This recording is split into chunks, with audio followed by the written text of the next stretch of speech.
जो अपने घर से नाराज होके, जो इस सेठ का जंगल, लड़का। हाँ, हाँ सेठ का लड़का जिसका नाम था यश, जी। अपने घर से नाराज होके एकांत के लिए आया हुआ था। हम्म। तो इस जंगल में इसी जगह गौतम बुद्ध जी से उसकी मुलाकात हुई और अपने फ्रेंड को लाया, 54 फ्रेंड को, यश को लेके 55 और 5 पहले वाले। जी। तो टोटल 60 लोगों का हम्म। गौतम बुद्ध जी ने इसी जंगल में पहला ग्रुप बनाया है और उसी जगह अशोका ने अशोकन पिलर बनाया है और इसको पंचायतन मंदिर के नाम से जाना जाता है, इसलिए कि जो गौतम बुद्ध जी के 5 शिष्य थे उनमें सबसे बड़े कौंडिल्य थे, जो गौतम बुद्ध जी से भी एज में बड़े थे। वो बीच में बैठते थे और 4 किनारे पे बैठ के, यानी पांचों ब्राह्मण यहाँ पे डिसीजन लेते थे। जो 60 लोग का ग्रुप था उनके लिए कोई पनिशमेंट, कुछ डिसीजन लिया जाता था, तो टेकिंग डिसीजन इसी जगह और एक गुप्त वंश के राजाओं द्वारा, इसीलिए इसको पंचायतन हाँ, मंदिर पंचायतन मंदिर बनाया जाता है और एक गुप्त टाइम का बना हुआ है, 5th सेंचुरी एडी का। कैसे पता कि गुप्त टाइम के हैं? तो ये जो ब्रिक पे कुछ कार्विंग्स है, ऐसी कार्विंग गुप्तास पीरियड में ही बनती थी। इसे गोल्डन एरा कहा जाता था, तो इसलिए प्रूफ होता है कि गुप्त वंश के राजाओं ने ही ये स्ट्रक्चर बनाए हैं और इस 5 सीट स्टाइल को पंचायतन स्टाइल बोलते हैं और ओवरऑल इसको पंचायतन मंदिर के नाम से जाना जाता है जी।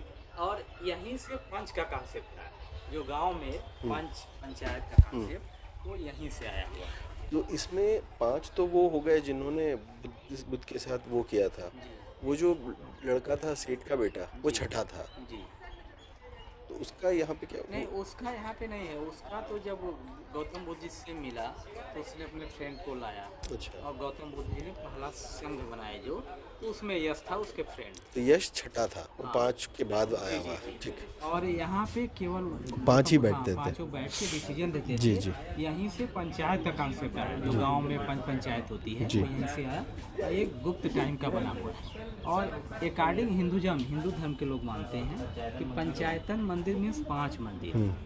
तो एक बीच में मंदिर बनते थे, 4 किनारे पे, और जैसे कोई भी टेम्पल हो तो उसमें आप देखेंगे 5 देवी देवता के मूर्ति जरूर होते हैं, जिसमें आप महादेव, विष्णु जी, दुर्गा जी, सूर्य और गणेश जी।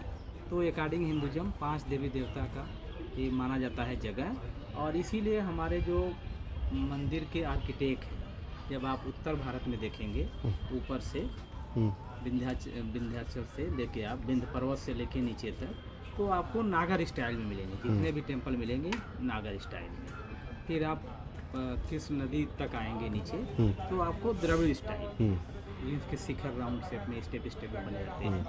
फिर कृष्ण नदी से नीचे आप तमिलनाडु तक आएंगे तो आपको वेसर स्टाइल मिलेंगे, यानी द्रविड़ और नागर दोनों मिक्स होते हैं। तो ये पंचायतन स्टाइल है और मोस्टली सभी मंदिरों में ये स्टाइल माना जाता है कि बनते हैं।